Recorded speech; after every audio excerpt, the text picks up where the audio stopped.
So starting the test drive in this Malibu 2LT, the 1.5 turbo 4 has pretty good power in this car for what it is. It's not the 2-liter turbo, it's not the best, but it gets the job done. And then you also have 28 miles per gallon city, 36 highway. But this has just always been a really good commuter car. There was a Ford collision alert, just slammed the brakes on me. That guy pulled out in front of me. But anyways, it's always been a really good commuter car, as well as kind of like a fleet car, if you will, because they're cheap on gas, relatively cheap to maintain, and they're just roomy.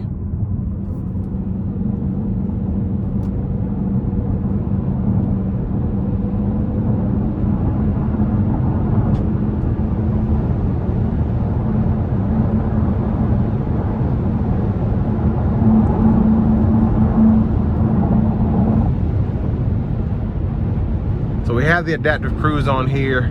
Lane keeping system is on. Now we don't have lane centering here, but I mean, for a 35 grand car, I'm okay with this.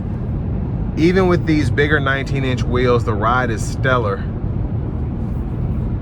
It's nice and solid. It's relatively smooth. It doesn't float down the road, but it's very comfortable. A nice, just normal ride here. And we're getting 36 miles per gallon going on longer road trips. It's nice to have that.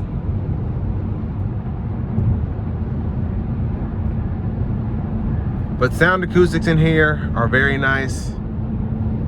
This just feels like, I feel like this car is slept on a lot because it's very luxurious, especially for a car under 40 grand. You have leather here. I don't know how much of it is actual leather, but that doesn't really matter. It feels like real leather. Heated, cooled seats, automatic climate controls, navigation, a sunroof. And then with this one having the adaptive cruise. Now, one thing I don't see is blind spot monitors, which I find interesting, but okay. It has pretty much everything else. Now with the CVT, it's not as fun to drive, but it is much more efficient. We're not having to worry about shift points and whatnot. But I miss having the 6-speed in these than having the 8 and 9-speed in the Malibus that had the 2-liter turbo 4s.